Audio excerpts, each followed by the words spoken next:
Greetings and welcome to Mount Olympus. I am Hercules Invictus, and tonight we visit Brian's Drive-In Theater for retro sci-fi and horror cinema. Greetings and welcome, Brian. How are you? I'm well tonight, Hercules. How are you doing? I'm doing great, and I never really got that much into Thanksgiving horror shows. So tonight I'm expecting to learn a lot and open my eyes to a whole new path of horror show exploration.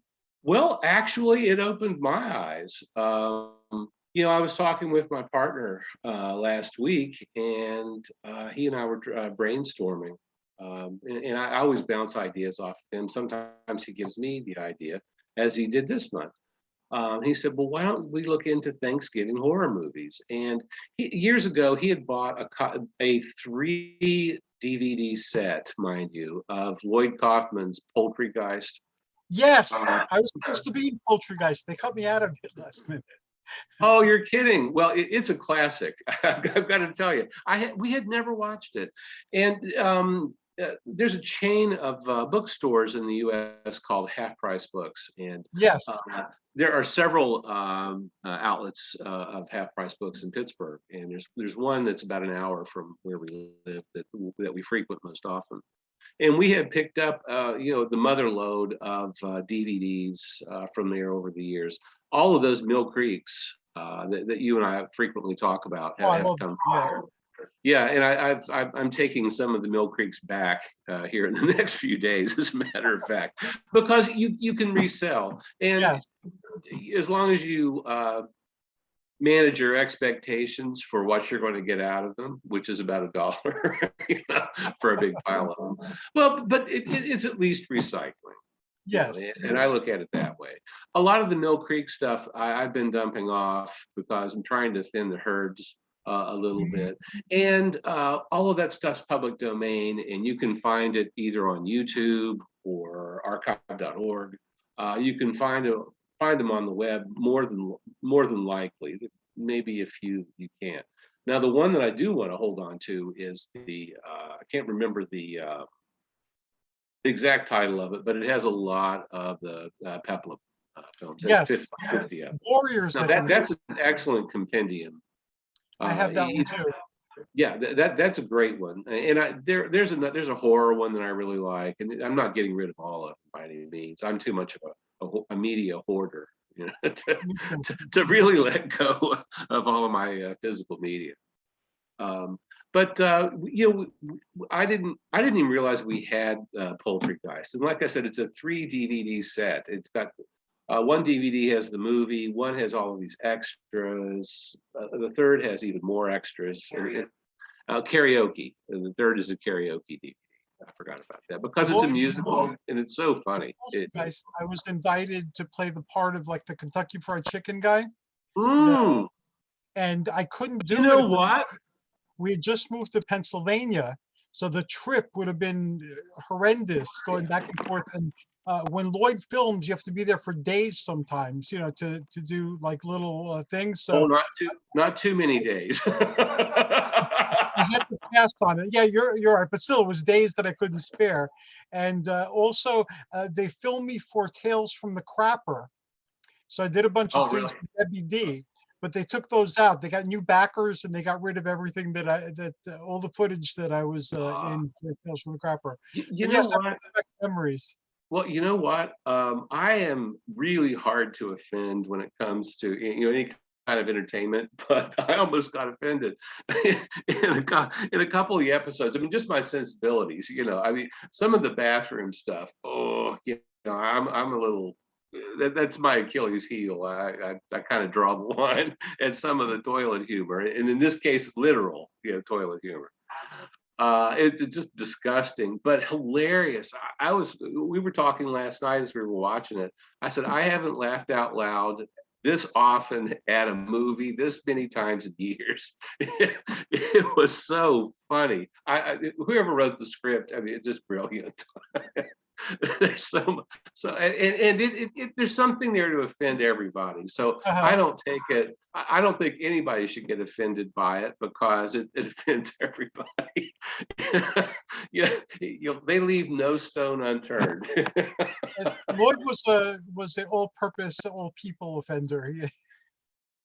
Well, and the lead character actor, and pardon me, I can't remember his name, looks just like a young Lloyd Kaufman. I mean, just a carbon copy.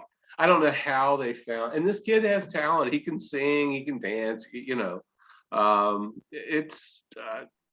the movie is just a black. It's the movie that has changed my life this month. I've got to tell you, it was so funny. I would watch it again right now. Lloyd, um, at the Lake Placid Film Forum, after my show kind of died, Hmm. I was doing specials for a while. Whenever I can get money together, I would do a special, and it would air on UHF and local cable and so on. So I got invited by the Lake Placid Film Forum, and to cover the Lake Placid Film Festival. So I had nobody. So they said, "Oh, are you coming up?" And it's like, "Yeah, sure. How many people are you bringing with you?" I said, 12.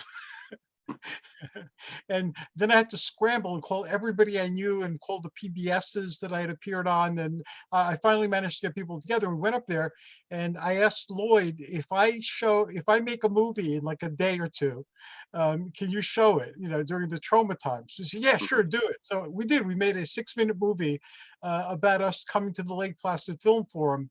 And we came and I claimed Lake Placid for my own. So people were taking me out in boats, showing me my territory, and we managed to actually get more press than the film festival. So we made like a little short on that, and Lloyd showed it during the film festival. So we shot a movie about our coming to the film festival during the film festival, and it showed during the film festival. And the team that I got together to do this crazy thing, they became the crew for the next season of the show. Mm. So Lloyd was awesome, and he was the champion. He was the one speaking for independent cinema. Some of those clips are still on YouTube. People will put them up. You know what? I'm not going to go off on too big of a tangent here about independent cinema, but it's practically gone now. Uh, Yeah, some of my favorite filmmakers, and it's one of the reasons I like B movies. A lot of these things were just a guy with a vision and not enough money to make a movie. you know, but he made it anyway, or she made it. In some cases. With like Stephanie Rothman, who did one of my favorite films. It's a Bikini World. She was like practically one of the only women directors in B movies. But when I was doing research on this, and like I said, I know I gushed about Poultrygeist, but God, well, what a find! It's disgusting. I'm watching part of it like this, with my eyes trying to watch between my fingers, because it was so disgusting, and then laughing out loud at the script. But I'm but there's gore there too. I mean, Lloyd yes, Kaufman spared no expense for green paint, red paint, and they had. I read online that they had taken a McDonald's that had been closed, and they were going to raise it, and uh-huh. that's where they shot the movie, and that's how they got away with squirting all of that paint, essentially destroying the restaurant.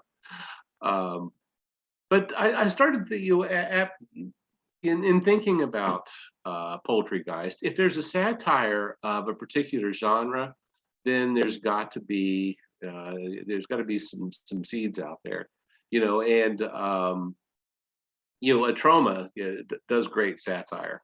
And I Yes, started digging, and I found some great Thanksgiving themed horror movies. And awesome. I've watched like about 8 of them at this point.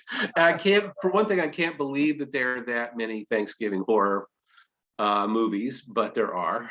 There's actually, it's depending on who you ask, and some of them, are they really horror movies or are they suspense? But there's about a subgenre of maybe 20. Okay. for. So, but there's some fantastic films there. One of them, which I wanted to talk to you about tonight, because he was a physical culturist. It's a movie called Blood Freak, which great title. You don't know what it's about. And Steve Hawks is in it. And he did a couple of not authorized Tarzan films in the late 60s that were funded by some Italian studios. And they sort of have cult status all on their own. And Blood Freak was shot a few years later, and he's a really interesting character in it. He's a Christian biker. And he drifts into this town where there's all of this sin, apparently. And he smokes pot once, and he's instantly hooked. And he essentially gets the munchies and eats turkey at this turkey processing plant that's been pumped up full of some weird chemical that turned him into this homicidal turkey beast killer thing. I hope there's not too many spoilers in that. But it's on YouTube. It's not a bad investment. The movie's not shot very well, just between you and me. But it's not a bad investment of your 90 minutes or so. It's a lot of fun. It's made in earnest too. I mean, it's I love trauma movies, but they are lower camp, because it's intentional. But brilliantly done. So Lloyd, yes. Lloyd just one of the greatest titles, like Barbarian Bimbos and Dinosaur Hell. That you can get away with low camp if you do it well, and if you love and appreciate high camp. And clearly, Lloyd Kaufman, fills the bill on that one. But if you get a chance, look up this Steve Hawks movie called Blood Freak, because he's the protagonist and the monster, and it's amazing. That's kind of hard to do too, but you're the protagonist and the antagonist. It's an interesting. That's why I love B movies. You get dichotomies that you would never pick up, in a straight big budget movie. Actually, the movie is more ambitious than its budget allowed, unfortunately, because there's something there. There's something kind of creepy about all that. And when we think of like GMOs now, and how horrible this ear of corn has been genetically modified. Big deal. But apparently people were worried about that 50 years ago when it came to their meat, and that is a big deal. So but a lot of fun. It's extremely graphic, and I love slasher movies. And like I said, I'm really hard to defend. But there's a couple of scenes that are whoa. I was impressed in that this movie was released in 1972. It was shot about 50 years ago, and there was a drive-in film that graphic back then. wow. But there even before that, and we've talked about Herschel Gordon Lewis before. I mean, Yes. his movies were a decade before that, and every bit as graphic. So, I'm just amazed at how old slasher movies really are. I mean, it's almost like your grandmother could have watched them in a Nickelodeon at this point. I remember Nickelodeons. They used to have them in shoe stores when I was growing up for some reason. You went to buy shoes and they'd have Nickelodeons and you could watch movies on them. A lot of amusement parks had them too, and in many cases, the amusement parks bought them new, and they still have them. But they still work because they're so analog; they can't break. There's just like a gear and some old cards. That's all it is. And you don't see those anymore. It's such a shame, because even when I was a kid, and those machines were like 60, 70 years old. You just don't see them anywhere. Isn't that a shame? And they were just a penny at that. it was an entertainment form that served the purpose and moved things forward, and yet it's not available. And I remember some after the Nickelodeons kind of started to fizzle out, a lot of postcard books came out that with a flip of your fingers they did what the Nickelodeons did. And I have Yeah. somewhere in some box a Charles Atlas flip book like that, where it's all photographs of Charles Atlas doing exercises, and you flip through it and you get the motion like you did in the Nickelodeon things. Hmm. Well, and they, I wouldn't call them comic books, but some of the comic paperbacks would Mhm. have that for kids too. Yes. You could just flip the corner back and then watch, Donald Duck walk, or something Yes, like yes, that. yes. And even as kids, if you got like stacks of notepaper that was glued together, sometimes you would, if you were really bored, like I was apparently, you would do your own cartoons, Your own and you cartoon. you would only get 2 or 3 seconds tops before you got tired of doing it, unless you were OCD, and I wasn't a real obsessive compulsive kid, so I didn't. My movie was probably only about 2 or 3 seconds long. You should find it and in your future works, show a little clip. My first movie. Oh, I hope my mother threw that one away. Oh, I don't okay. really. I mean, I shot some like Super 8 millimeter stuff when I was a kid, Oh, awesome. and that, well, but it's just of puppy kitty. Oh, and those are wonderful to see, but they're not artistic visions or anything like that. So nobody else wants to see those but me. And there's actually some Super 8 millimeter footage of me when I'm probably, oh, I would say like 3 to 6 months old. No, I'd probably be a little. I would say 6 to 9 months old, like vaguely mobile, but that was about it. Nobody wants to see that either. You But never know. if you have a chance, watch Blood Free, and just for the fact that Steve Hawks Yeah, I'll is definitely write that in my notebook. he's the star of the movie. And later in life, he was in the news quite a bit because he had this compound for large cats somewhere in Florida. Kind of like Tippi Hedren had one, on the California coast. Well, he was sort of her, Florida extension. And one of his cats escaped at some point, and he made headlines. It was only about 10 years ago or so, because some local law enforcement shot the cat and killed it. He was saying Oh, how wholly unnecessary it was, and he made a good case. He made a good point about all that. But he sadly passed away a couple of years ago. Um, but it's a fun movie, and Steve Hawks is kind of a fringe cult actor. He mhm. was just in a few movies, but those movies have had legs, for whatever reason. And this whole movie is, centers around turkeys, and he turns into a turkey. So that's one of the reasons why I wanted to pick it for tonight's topic. And it's a lot of fun too. It's not very long, but like I said, in terms of cinematography, the sound isn't so hot. I mean, it doesn't look bad. I mean, the visual's okay, but it just wasn't. Not a whole lot of money was spent on the production of it. Another one that I thought you might like. Do you remember the Body by Jake infomercials in the 80s Yes, and I do. 90s? Okay. Uh, I did not realize this until about a week ago, but he starred in a Thanksgiving horror film called Home Sweet Home. I think I saw that back in the day. You probably did. He is this maniac, essentially. He has murdered his parents and has been sent, away to a mental institution from which he has escaped. And it's Thanksgiving, and he he preys on everybody he comes into contact with. But he winds up at this home where they're celebrating Thanksgiving, and he one by one murders everybody.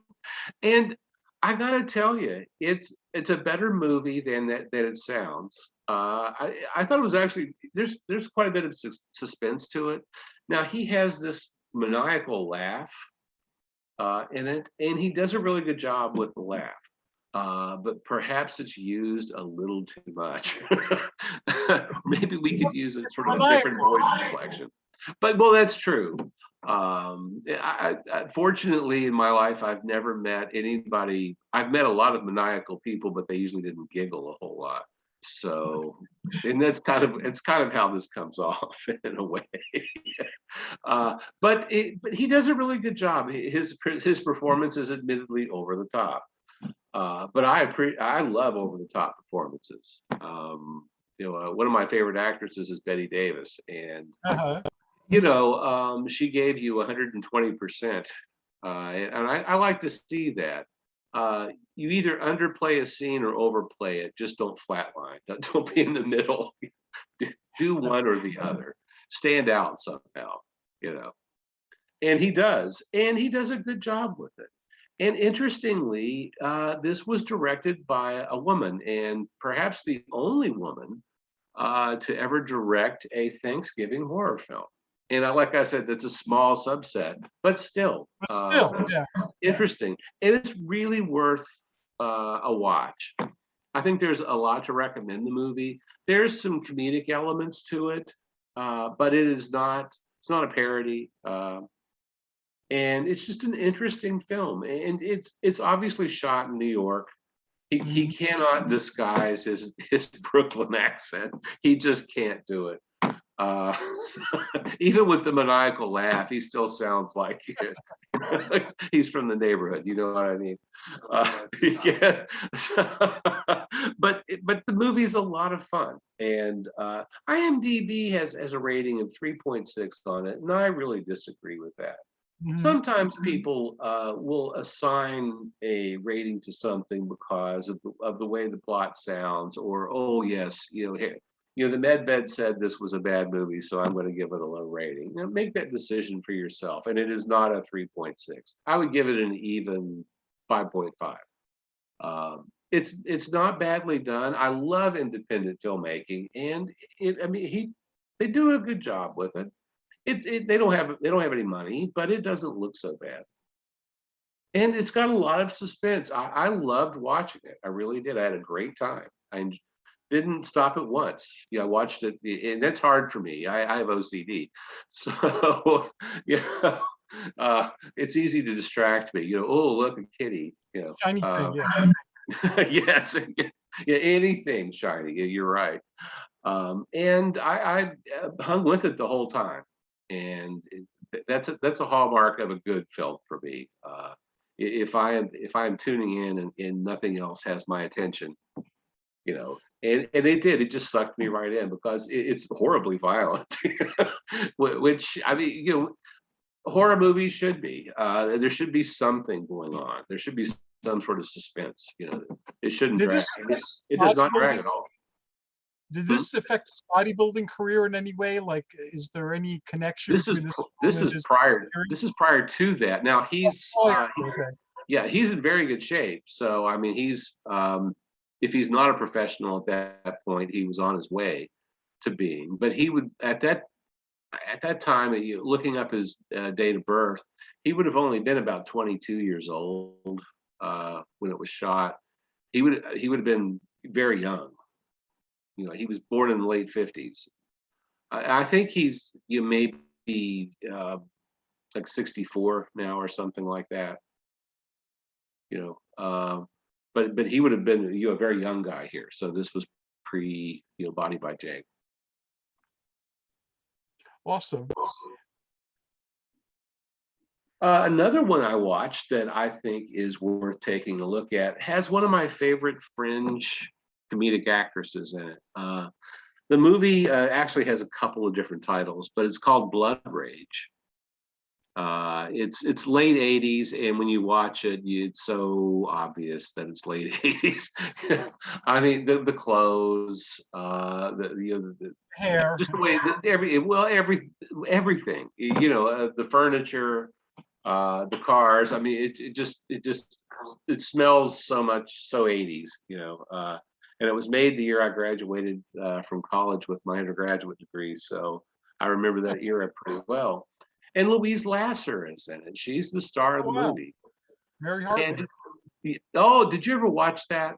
Oh, of course, I loved it. And Fernwood Today, those were among my favorite shows when they were airing. Awesome. I don't know how it was syndicated where you lived, but I lived in northern Podunk. So um, they would run, can't remember which station it was, um, but they would run Mary Hartman in a block on Friday nights after the 11 o'clock news. So you binge watched 5 episodes every Oh, week, wow. Friday night. And I didn't sleep a whole lot as a child. I guess I had insomnia, and I got hooked into it immediately. And I was maybe, I don't know, 11, 12, when it came on, but it was so absurd. And at the time, I thought soap operas were stupid, and then this one was just brilliant. Right. I loved it so much. It was so funny. It really spoke to me. It was my sense of humor too. I liked all the Mhm. cornball stuff in it, especially with Mary Kay Place. She was the next door Yes, neighbor who was the country singer. which with her Um, husband Charlie, I think, and yeah.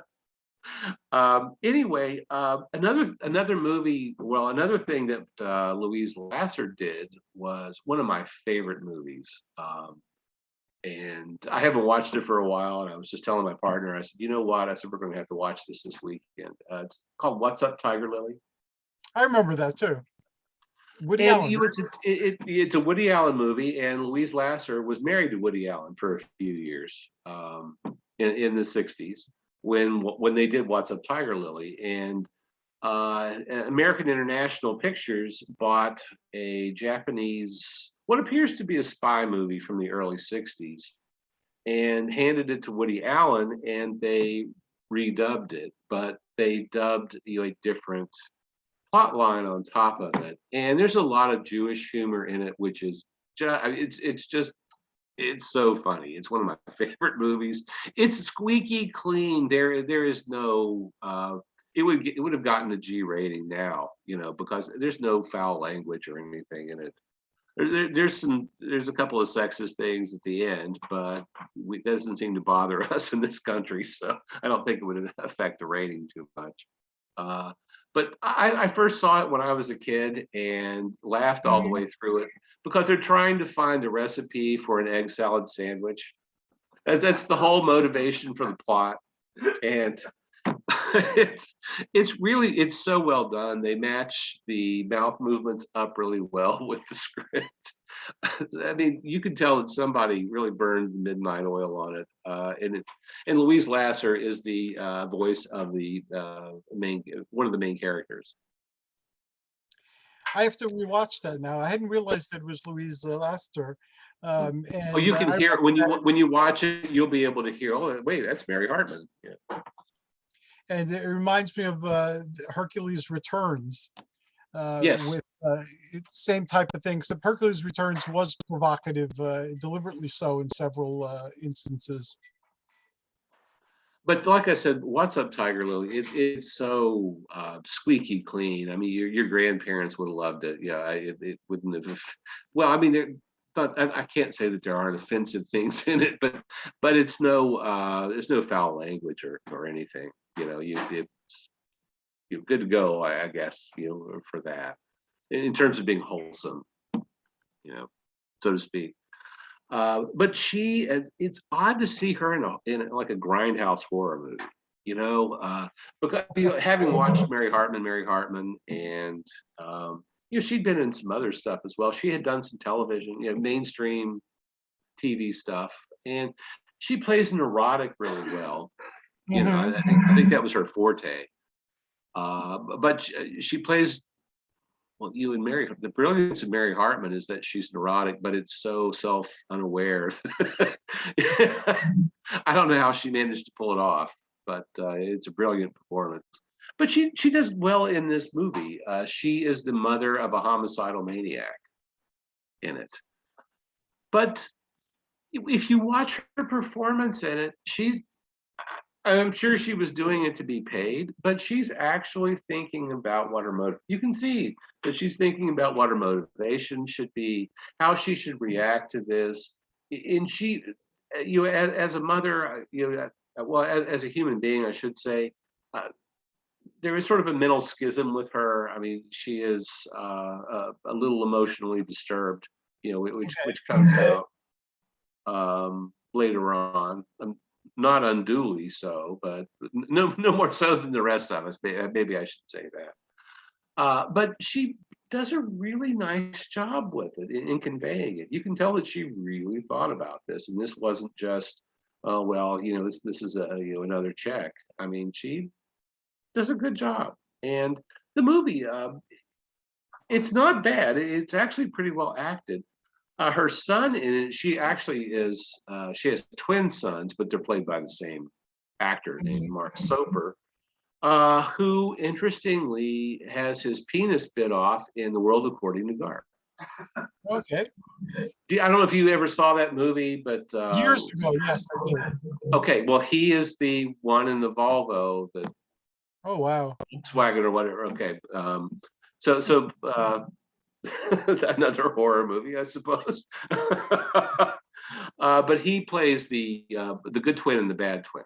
And I like I said, I won't deliver any spoilers with that. But there's a plot twist in it, which you can sort of see coming. But it's still pretty well done. It's a good late '80s grindhouse horror film. Probably did really well on video, video cassette.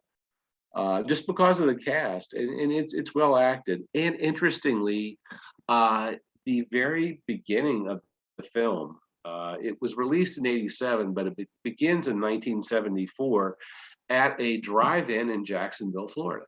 Hmm. So I thought that was a nice That is drive-in nice touch. tie-in. And all of this unfolds during Thanksgiving, and hence blood rage. Other than that, there's no like demonic turkeys or anything. Well, some of these, I mean, the Blood Freak with Steve Hawks. I mean, he turns into this killer turkey. Are there any demonic pilgrims in these films, or? No, at least what I have seen so far, and I was fully expecting that. Although Poultry Guys does have an Indian, well, excuse me, that's their word, Native American tie-in. So I mean, and Poultry Guys goes that far, but Okay. beyond that, no. I have not found what I was really hoping for was some sort of Tale with Pilgrims or something like that. That was kind of a creepy era anyway. So. It was. That was to make a great horror movie. The only It sure thing I can would. think of is in the Addams Family. In one of the two movies where they sent the kids to camp, there was like they were The doing second one. pilgrims, and but that's the only thing I remembered. I was so sure there was going to be one with pilgrims and burning witches or something like that. That which I was expecting. That's what I was really looking for, and I didn't find that, unfortunately. But I loved what I found. And again, seeing Louise Lasser in a horror film, I like people who will play against type. Mhm. And actually, though, she's not playing against type because, like I said, she plays neurotic well. And in this horror film, she's You're right. neurotic. But I mean, she does a great job with it. You can tell she's giving it her all. I mean, she's a good method actress here. Another film that has a great horror theme is called The Stepfather, which I have not watched recently, but my viewing of it is very long ago. But it did make an impact with me, and I had forgotten about the Thanksgiving tie-in with this movie. It has Terry O'Quinn in it, and I don't know if you watched Lost, from about 15, 20 years ago. The But first season. okay, well, he's one of the main characters in Okay. it, and Shelley Hack. And I was a Charlie's Angels fan in the 1970s, And Shelley Hack was a model who turned actress who replaced Kate Jackson during the fourth season of Charlie's Angels. Hmm. So I was excited to see her in it. And the movie, and everybody does a good job in it, but Terry O'Quinn is this serial killer. And he gets close to widows, divorcees. It's the 80s, and then preys upon them by ingratiating himself into their families, and then he wipes everybody out. Well, he's been doing this for a while. Apparently, he's pretty good at it, and then he hooks up with Shelley Hack. And that's sort of the end of things with Terry O'Quinn. But it's a fun film, and it's one that it kind of blurs the lines between suspense and horror. But the serial killer element, I think, tips it over into the horror scale. One. There's another one that some of the lists had on. It's a Canadian film, and I usually like Canadian films. Hmm.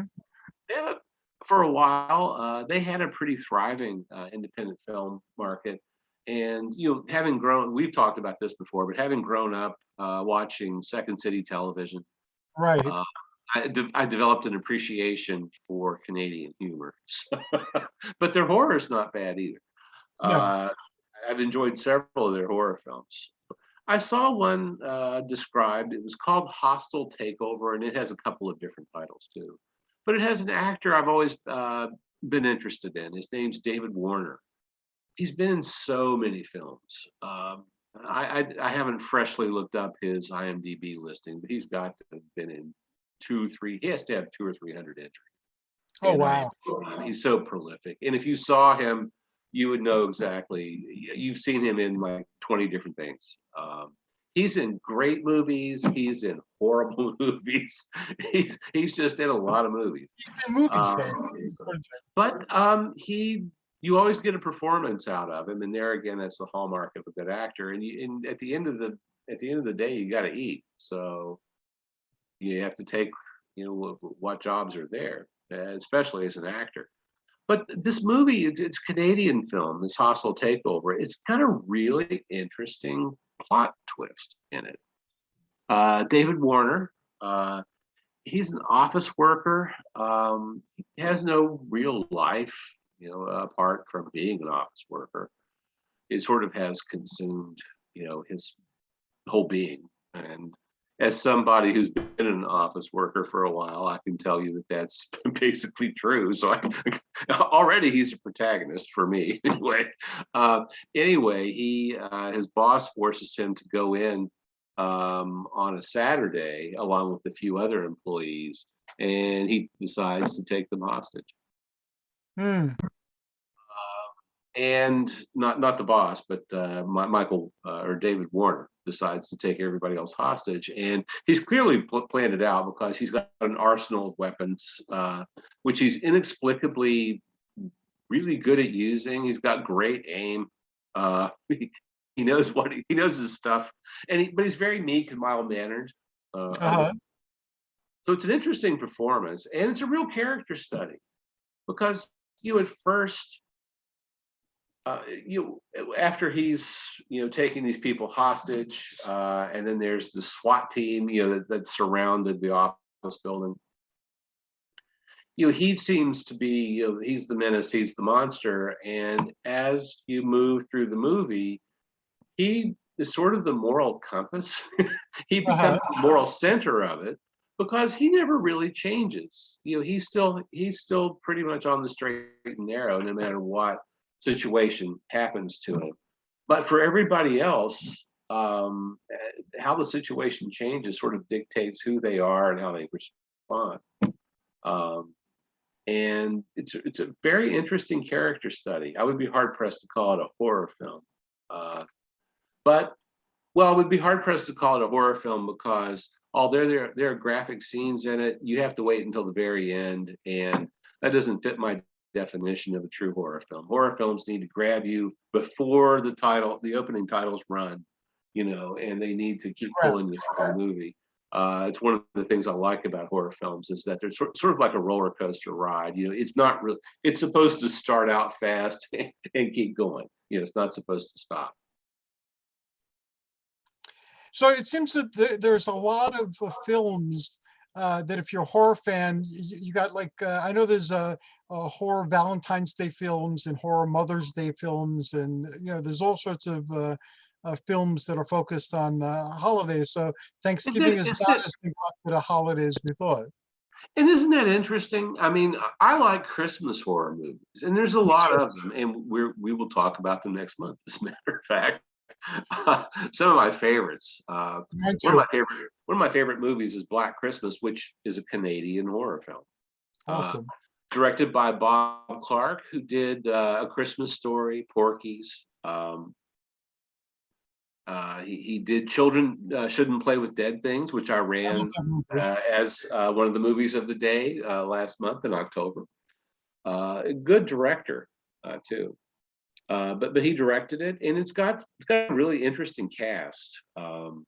Margot Kidder, Olivia Hussey, John Saxon. He's the cop. Keir Delay, who's the same age as John Saxon, but he's supposed to be a college student, which I just like, what? It doesn't really make a whole lot of sense. But and Andrea Martin from Second City Television is one of the victims in it. She's one of these sorority ladies who meets at her demise. What a great movie! But we're not talking about that until next month. Until next month. Yes, but I like horror movies that are themed around like Fourth of July, or Mhm. even something so vague as like summer camp. Like in May or early June. I love that. I think each season does have its own horrors, and as a matter of fact, Black Friday is coming up, and there's a new Bruce Campbell movie coming out All right. tomorrow. It's called Black Friday. I love the premise. I've got to see this movie. I like Bruce Campbell anyway. Me too. Speaking of low camp, but done well. It He was takes on my he was on my show when I had my TV show. Bruce Campbell was a guest on it a couple of times. well. This one's brilliant. I got to tell you. It's a comedy horror film, which that's his that's his shtick. That's his subgenre. It takes place on Black Friday. It takes place on Black Friday, the day after Thanksgiving, and a parasite has infected all of the Black Friday shoppers. Which actually it's already happened, but it's sort of a parody on how people react, during Black Friday. But this is ascribed to a parasite, parasitic infection, I love it. and it affects these throngs of Black Friday shoppers, and then these people working in this big box store, have to hold them off. I love the premise of the movie. Like I said, I've got to see it. I've got to figure out how we're supposed to watch it. I don't know if it's going to be on one of the streaming services or what. But I'm dying to see it. It sounds like a great movie. I wanted to watch it so much, and I was so upset to find out that it was going to be opening tomorrow, not today. It somehow already has a 7.5 on IMDb, so I'm Oh not wow. sure. I'm not sure how all these people have seen it. I don't know if they're just Bruce Campbell loyalists or something, which I'm fine with. Evil Dead's brilliant. It's such a good movie, and I'm dying to see this one. I think this will be a lot of fun. I love Bubba Hotep. That was a classic. I have not seen that, as a matter of fact. Really? It No, was. no, it's one of those things that I think we even have a copy of. It's one of those things that you think, oh yeah, I'll like this, and you just never get around to watching. He plays Elvis in a Mummy movie. Yeah. Hmm. Yeah, I'm familiar with the plot, but it's just one of those things I've never gotten around to watching. I'm bad to get into a rut too, and every season sort of has its um, theme. And when it comes to what you're watching, when it comes to the entertainment that you want to partake in, and this time of year in mid-November, I start watching a lot of Christmas themed Mhm. stuff, Christmas themed movies. I do think that Thanksgiving as a season gets overlooked, and I wish it didn't because I really like this time of year for a lot of reasons. It's a break in this, a much needed break in the fall semester for me. And I do, try to get together with friends and family. Everybody's jabbed at this point, so it should be fairly safe this year. I'm hoping no big gatherings, but I want to make these Thanksgiving horror movies kind of part of the season now. And I've had, like I said, over the last few days, I've had so much fun watching these, and I wish I could have watched them all. There's some others that I wasn't able to see for various and sundry reasons. But Poultry Guys, well, what a riot! That, in some ways, it's brilliant, and really, I'm amazed at how he did that for $500,000 because there's a lot of explosions and spewing zombie, stuff that required a compressor, in order to spew like and special effects makeup and mannequins, things like that. It's all expensive. It's a lot of labor, and how he got that movie made for $500,000, I'll never know. Lloyd had his tricks, and unfortunately, oh, we're getting voice reverb. Um, he had some tricks that he published in a series of books about making your own movie, Mhm. and I had a couple of episodes which never got shown because people taped over the tapes. Uh, Oh, but Lloyd had Sergeant Kabuki Man and other trauma characters teaching me the tricks of trauma special effects. Like that with heads crushing, they used a watermelon and like some dye. So I was kind of like the disciple, and they were teaching me these esoteric secrets of independent filmmaking. But Lloyd knew how to select people, how to utilize people, and how to operate on a almost non-existent budget to accomplish what he wanted to accomplish. well, we've talked about this many times before, but a lack of money will make you very creative, Yes. and like I said, it's got a big cast in it too. I mean, it's essentially a zombie movie, after a while, and one of my favorite horror subgenre, and that's why it really appealed to me. And I realize it's turkey. Well, it's chicken, not turkey, but it's poultry, and Poultry. it all kind of tastes the same anyway, depending on how you prepare it. But um, I don't know, it just kind of rocked my little world. It blew me away. It's been the thing that I've loved watching the most. Uh, and I just, like I said, I laughed out loud at this thing, and I shouldn't have because I'm in academia. This is supposed to be disgusting, and it was, but I loved it. And that's what Lloyd Kaufman does best. I mean, making you laugh at stuff you probably shouldn't laugh at, but um, but it's okay, because like I said earlier, it does offend everybody, so that's all right. Lloyd, what some people don't realize is that Lloyd used to base a lot of his plots that he wrote himself on things that actually happened.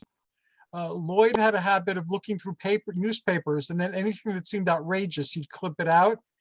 Mhm. And then you find a way of putting it inside his movies. So if you watch Toxic Avenger, there are at least Foxy. a dozen things that happen in that movie that actually happened in real life. They didn't happen all in one time in one place, but he took all these things that actually happened and he wove them into his plot. And he would always say that he got his most, when people would ask him where he got these plot ideas from, he'd say the local newspapers. That's where he got all his ideas from. And that's actually kind of a common. I mean, Ed Wood did stuff like that. Yes. They were trying to look for sensationalistic stories that they could roll out really fast. in order to pull in well, if you wrote the title correctly, it's all you really had to do. Didn't matter if the script really matched the title or not. But that's what B movies do best. I mean, they're supposed to be sleazy. Yeah, they're not supposed to be A pictures. They're supposed to be above. Yeah. That's the fun of them. And some of them do sleazy pretty well, especially if there's some scenes in one of my favorite horror films. It's called the Brain That Wouldn't Die, which I think we talked about before. But part of the plot line is that this mad scientist is looking for a body to put his girlfriend's head on, Yes. and he goes through these strip clubs, and the movie is seedy, on its own. I mean, but in a good way. I mean, it's supposed to be creepy, and when I say seedy, I don't mean that's actually a compliment, coming from me. That I probably should make a better choice of words, but for me, seedy in a horror movie is good. It's probably hard to convey too. To make something look genuinely seedy and not just whitewashed. A lot of times they had no choice because they would get funding from different places, and each of the Mhm. funders wanted something. Like I remember, and again, most things in entertainment don't happen or don't happen in any timeline that you can, conceive. Sometimes a project will be spun around and put on shelves for like a decade or so before it actually happens. But I remember a lot of times talking to people who wanted to invest in a movie, but they wanted like a scene from their strip club or from their whatever, you know. Sized. So a lot of times your choice in setting is determined on what you have available to you and what the people who are donating to this want to see in it. And so a lot of it might have been deliberately seedy, that might be a creative choice that they had to make. So they tried to make the most of it. But it's stuff that you didn't really see in an A film. When when MGM wanted to portray, sort of like a sleazy back alley, it was so well scrubbed, way better than any neighborhood I ever lived in. But when you see something like that in a B movie, I mean, it's pretty gritty. They went to a real bad section of town and then started shooting. And I like the realism. I like the honesty of it.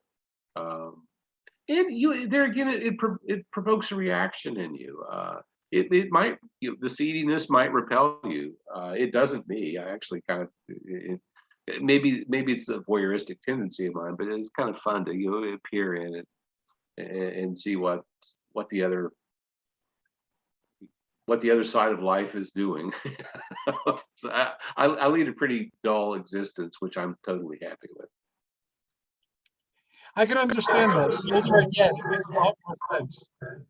Yeah, less drama is a good thing. Or drama on Except TV or watching old movies. Yes, no, I want more drama there, but maybe not drama so much. But more action, certainly. But in my own life, I like things pretty calm. Me too. And that's a nice thing about Thanksgiving is that it's sort of a calm holiday. There's not a whole lot of stressors being put upon us. I'm doing all the cooking this year, but I always do. I always have. Well, I mean, have for years. And it's kind of my wheelhouse. I do holiday cooking pretty well at this point. I'm pretty confident. You're not going to think that Rocco DiSpirito was in the kitchen, but I'm a pretty fair cook. I'm sure you are. You're very focused, and you put a lot of time into everything you do. Like you said, you have OCD, so I'm sure you're a great cook. My cranberry relish is amazing. I will say that. There's a German restaurant in an area where I used to live in mid-Michigan called Frankenmuth, and that's one of the salads that they bring to you with every meal is this dish of cranberry relish, and I could eat the whole thing. Awesome. It's tart, and it has oranges and apples in it, so it's got that citrus, smell when they bring it to you. And I make my own here. I can get it shipped from Frankenmuth, but it's kind of easy to do yourself. We're the household where people come who don't have a household to go to during holidays, so we're kind of like this Well, in between you, place. you said that you've said that several times, and I think that's such a nice thing. And starting next year with Halloween, our anniversary as well as our favorite holiday, we're making our own holidays. So that's the first of many holidays that nobody else will be celebrating in exactly the same way. So this way there'll be more reason for people to stop by if they have nowhere else to go, to have a meal and some holiday cheer. That is such a nice thing to open up your home like that. I think that's very commendable. Now, you've opened my mind to know ideas for making a horror Thanksgiving special, and there have to be evil pilgrims in it. Or, so many people are actually terrified of getting together with their families. I'm not, by any means, but that's sort of a trope of Thanksgiving and Christmas. Is that oh, I've got to go see my family, and I have to travel there, and they're annoying and crazy, whatnot, and they are. But there's none of that explored. There's none of that horror, and I was disappointed in that. It's one of the things I expected to see. I did want to see a straight up 17th century crazy pilgrim with an axe. So I wanted something like that badly, and couldn't find it. But I also didn't find the, I hate my family, so I'm going to run them up with a chainsaw. I was That would have expected. really expecting to see that, and just didn't get it. It was just random stuff. Um, That was the second category I was expecting to see. After the crazy pilgrims, I was expecting to see a family type of thing because of family dynamics and family dysfunction and the blues that people get over the holidays. So I was expecting to see that too. So yeah, I'm surprised that that's not there. Yeah, the closest I could get with that was the stepfather, but there again, that's a blended family, and those are by nature rougher. No smooth sailing there. There's always some sort of adjustment, some sort of compromise. So yeah, I just wasn't. I guess I see an unmet need out there for our Thanksgiving horror subgenre. But that's good though, baby. There's another movie coming down the pike. I'm really excited about the Bruce Campbell film, Me too. Black Friday. I go Black Friday shopping every year, Me as a too. matter of fact. No, That's I will admit this. I do not go out for the shopping. I generally have all of my Christmas shopping done. Anything that's non-perishable, I've probably already bought by Black Friday, and then the perishable stuff I buy, very close to Christmas. But we go out every year on Black Friday. I take my mother out. It's kind of our family ritual. It's something we did every year. And something that's kind of gone by the wayside is we always went on Christmas Eve as well. oh And wow. you would find great sales, and these retailers were trying to dump stock, out, and they would mark stuff half off. Christmas Eve was the real Black Friday, once upon a time, but nobody seems to do that now. For Black Friday and that whole season is when you could pick up DVDs at Walmart, entire seasons of recent things for like $10. So Ah, we go there and I make a list of all the DVD seasons that I want, and then as many of them as they have over the couple of week period, pick them up during that time. So it's my tradition for Black Fridays. Actually, I have learned over the years to play it differently. I'm not a big crowds fan, especially now during the pandemic. So we do things differently. On Black Friday, we actually do our Small Business Saturday. Um, and on Small Business Saturday, when towns like the area where I live get really crowded on Saturdays anyway, and more so. on Small Business Saturday, that's when we go to the city to shop. And Awesome. it actually does work. I try to psych out the system whenever I can. And I'm not there to buy stuff. I just want to go out. That makes a lot of sense. Mhm. You know, like I said, you know, especially this year with the supply chain issues and such, I don't know why people are panicking, because screw the supply chain. Buy something local. Right. Buy something handcrafted from Etsy. Go to an antique store or an antique mall and buy something old and fun. You know, there's all kinds of antique malls out there, and you can find fantastic gifts for anybody, really. You don't need to buy something new. Buy something old. It's going to have way more character Very true. if you do buy something old.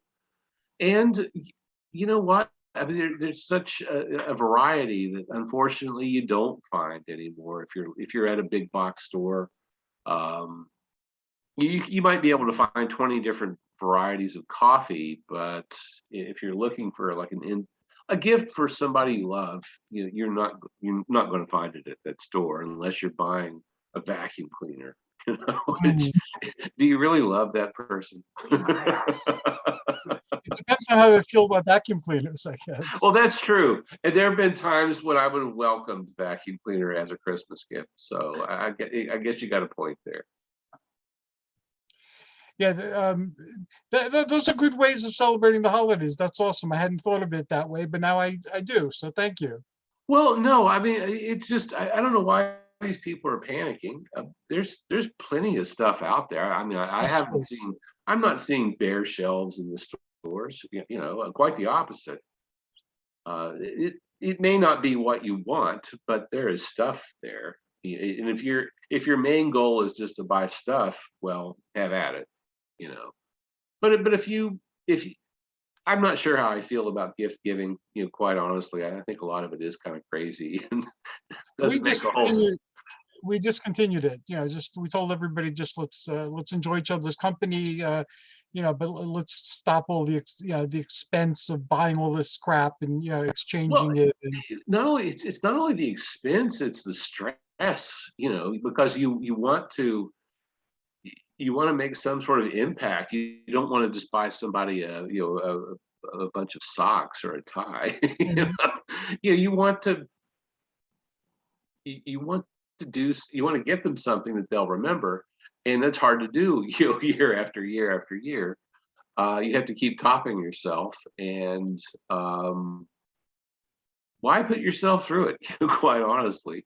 And if you want to get somebody a little something, great, but make sure that it's somehow consumable. Um, and a lot of the gifts that I buy, that I give other people, are consumable gifts, whether it's food or liquor or what have you. Um, just something that gets used up and has to be used up within a specific amount of time. It makes a lot of sense to do that, and then it's gone, and then there's hopefully little to no waste. There's always waste, but you know what I mean. I have a coming up with Dr. Barbara Becker Holstein. She's one of the hosts, and she's a women's empowerment psychologist. And she and I have a long history of doing weird entertainment together. Back in the day when we were on UHF, one of the things we did was I wanted to take over fringe television. So I appeared on a lot of fringe television shows. I could talk about like 50, 60 things off the top of my head. So if anybody got stuck and they needed a guest, I was the person you call. So when I pitched this idea to them, they went for it. So I actually had it happening. I was taking over fringe television shows by coming in and planting my flag and taking over the show. And I'd be plotting with them how we can take over other shows. And so Barbara played along with that.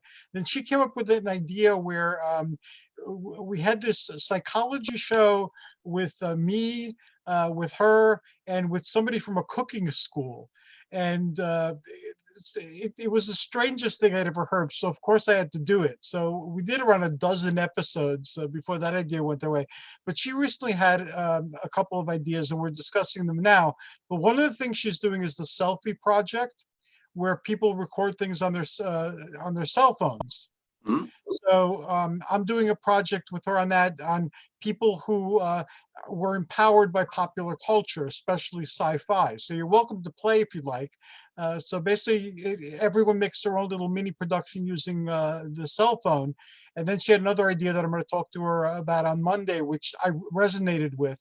So that's going to go back and forth to see if we could do that, which is something a little bit more ambitious than that.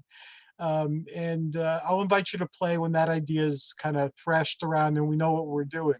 I would appreciate that because, as you know, I'm a big mid-century fan, and I seek out a lot of mid-century architecture. Um, and I could certainly see how I could work, some of that in.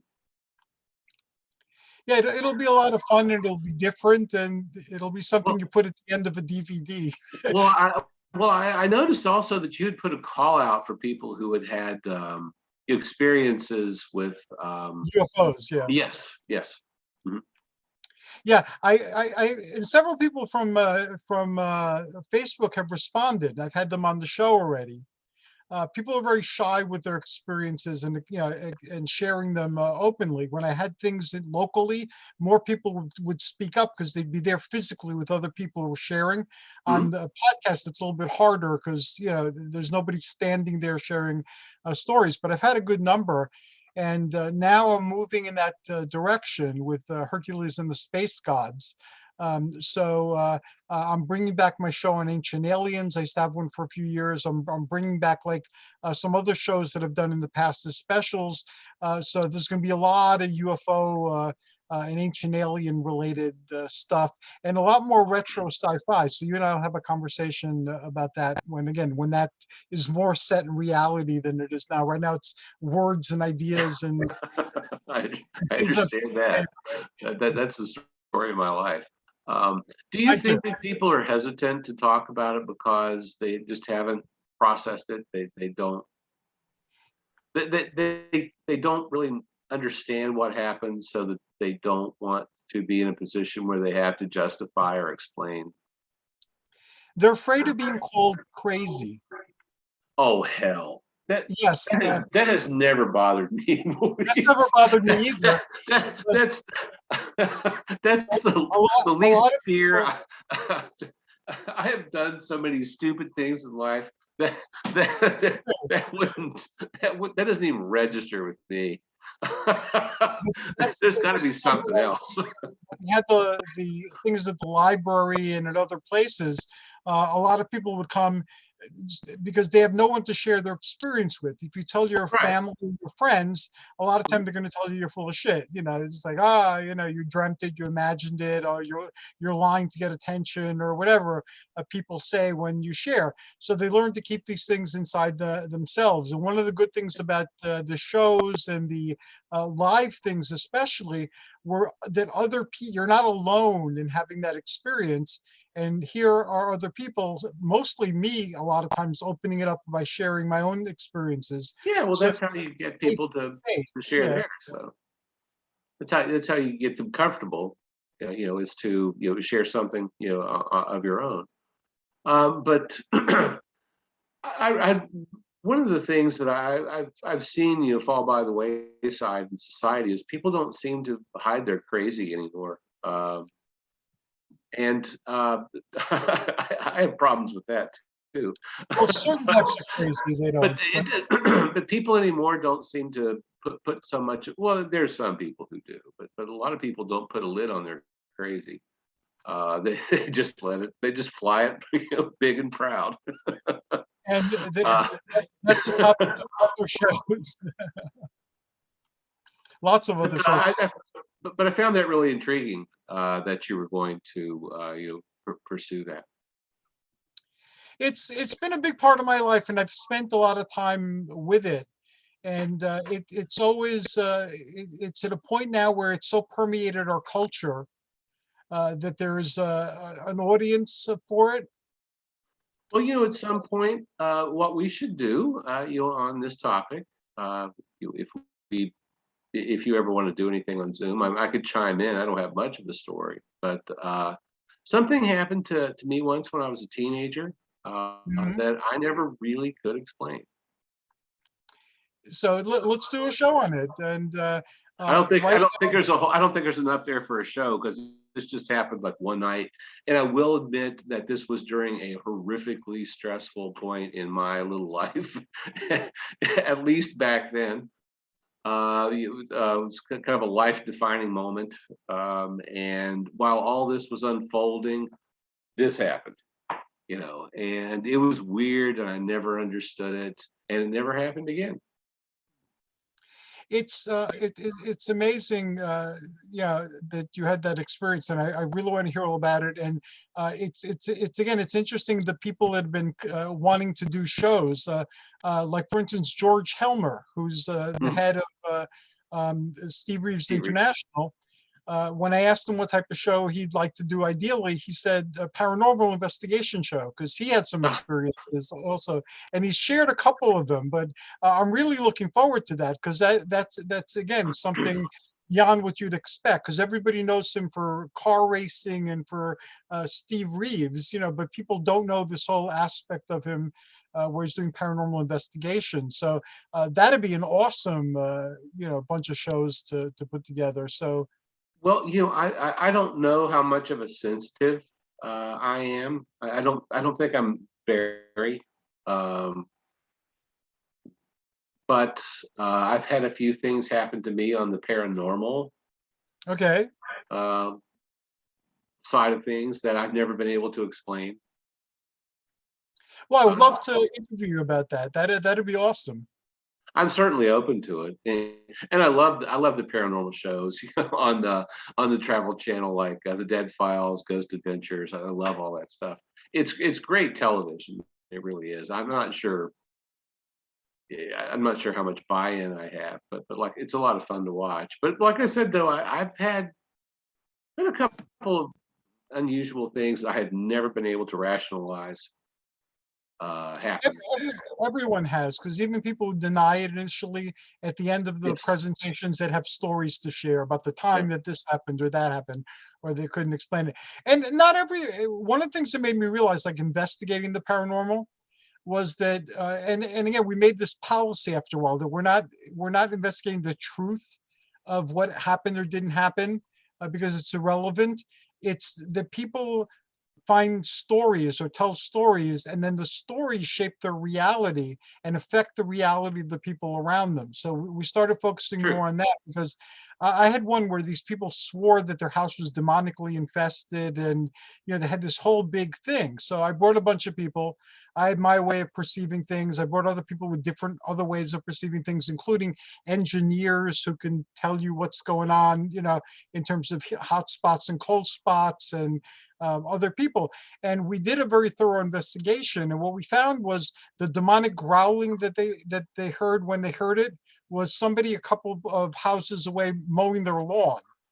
And that the hot spots and the cold spots had to do with their heating and refrigeration systems, because where the hot and cold spots appeared, it was directly correlated. And there were several other things like that where, my opinion at the time was not that they weren't experiencing anything, but that a lot of the things that they had tied into their story could be explained without resorting to the supernatural. But they got really angry at us for suggesting that these things, could be somebody mowing the lawn, or something else. So you were able to So debunk it. yeah, I was able to debunk a lot of what they were saying, because there was a very easy explanation for it. But that reinforced the fact that to these people, it wasn't the reality of what was happening to them. It's the story they were living in, and how exciting it was to be the victims of a supernatural and demonic force, that this provided No, something to their life. that's actually a bad thing. It's But nothing. for them, It's but nothing for you want them, to bring on yourself. I realize that there's some kind of dark people out there who think, oh, I'll use this Ouija board. No, you don't play with fire. right. One of the only experiences that I've had on a paranormal level actually involved two other people. Um, so we had a shared experience. Well, it was separate and shared at the same time, which was uh, we'll talk about this at some other time. Okay. I But have to check the but time too. but we but What? we but we all had it. So and one of the three of us admitted that it happened, yet denied it at the same time. That's common too. Yeah, yeah. Well, and totally on point for the person I'm talking about, who was a living dichotomy. But it was just a really unusual experience, and I'm kind of at a loss because with with my own brand of spirituality and the way I feel about things, none of it plugs in. So I'm not really sure where this comes from. Well, I found that with the UFOs, with a lot of the UFO communications, whether they're terrifying like the abductions or the reptilians, or whether they're cosmic like with the Space Brothers, is that the invitation is there to look beyond what your beliefs happen to be about the way things are. And the UFO phenomenon continuously violates our beliefs about, what is possible. So even if you look at it from a psychic perspective, it might be a mechanism to just make you look past your limited belief systems and to try to expand the frontiers of your, whatever your comfort zone is in thinking. Well, maybe that's a good point. I think that, and unfortunately, I think there are a lot of people who never really challenge themselves intellectually. Actually, unfortunately, I see evidence of it every day if you've watched the news. And it's a shame to live, to just exist for 70 or 80 years on this planet. You really should grow. Yes. Hopefully become a better person, not a worse person, like I unfortunately see. Oftentimes. What a life wasted. And that too, that's a topic for many other shows. And well, yeah, why I hate people. Yes. Life is short. Yeah. Happy Thanksgiving. Life is short, but if it ended any second, and it often does, that we don't really realize this until something that's been there for a long time isn't there anymore, and that it's really up to us what we define our life as, or what we, how we see value. Yes. Mm-hmm. Yeah, I it's over agree. so quickly. I'm in my 60s already. Last time I thought about it, I was a kid, So it's like looking back on these, whatever, 50 years, it seems like it took seconds. I have memories, but not that much time seems to have passed between my childhood and now my old age. So it's something very sobering that, next time I turn around, who knows, where I'll be. But you know what? I mean, you can grow old and not really mature. I think that's true too. That's the brilliant part of getting old, is that you can still be as as playful and as juvenile as you want to be. Right, you can. But you have the luxury of all of this, experience. You have skills, hopefully, if you lived your life right. And you also have sort of if you made it this far, you can live through anything attitude. There's a lot of peace in you having lived through a lot of crises, and after a while, you can take them because you've been there before. It's never the end of the world. No, and even you too will pass, and that's okay. Also, that I do like what age does for you mentally. It really, all of the baggage that you had, and all of the things that you thought were important, right. When you're younger, are the things that are absolutely not important, at all, at this age. And it's just kind of funny to watch. Kind of fun to watch all that break down, and then you figure out what really deserves your attention, And it's probably not money. Although money sure can make things a lot easier. And we've just transcended our boxes, and now I'm thinking of other shows we can do together. So on another day, I just noticed the the clock. It's like 25 after. So we have to wrap up today. But let's talk. These are all great things that we can explore. I mean, we both have a passion for movies, especially certain types of movies, and I never get tired of discussing that. So let's continue discussing it. But there seems like there's all sorts of territory that we can also cover. And why not? Life is short, and let's do it. Well, and I'm determined to not be the grumpy old man that I remember so well when I was a kid. Uh, you know, every street, every neighborhood had one. Damn kids, get off my lawn. Yeah. Ours was just like three houses up, from where we lived when I was a kid. And what a grumpy SOB. I mean, just what a life wasted. What an asshole. I mean, you can be old and in pain and still be a human being. And even when I was a kid, I was thinking, gosh, I don't want to be like that old man. I hope I don't get there. I hope so too. One of my friends from years ago, when we were doing the Star Trek entertainment, he always told me, when we had this conversation about getting older and years passing, he would tell me that he could always see me as a combination between Obi-Wan Kenobi and one of those guys yelling at kids for playing on his lawn. So I hope I don't wind up there. I don't see that in your personality type at all. I don't see you yelling at a child for just being there. But I see that in my personality profile, but not yours. Changed though as years pass. Like I'm already forgetting stuff, so who knows, what I'll be when I get there. But I never was all that on the ball when it comes to remembering things. I've always had to write things down.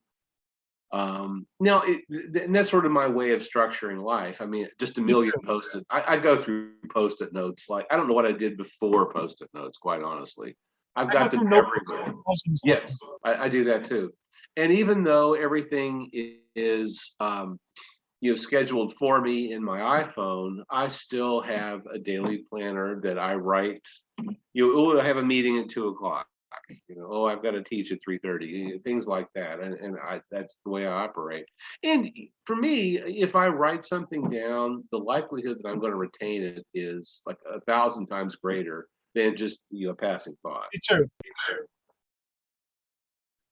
So to be continued. Thank you for another awesome conversation. We certainly transcended our boundaries today, and I'm glad.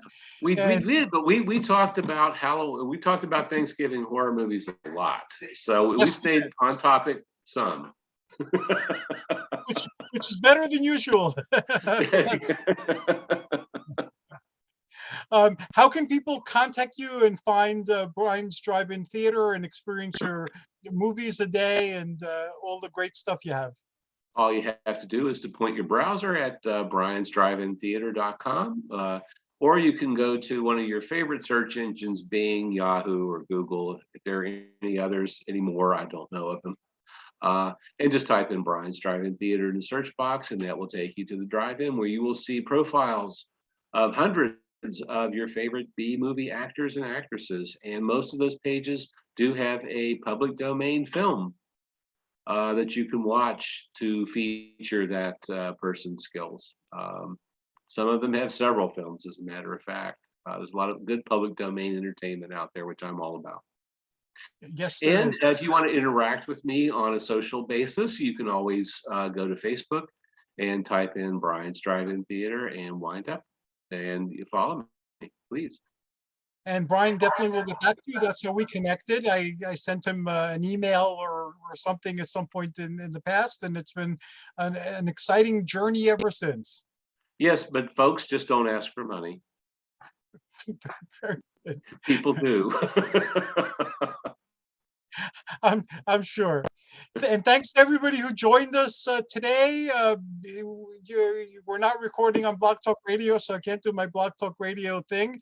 Until next time, this is us wishing you joyous journeys and amazing adventures.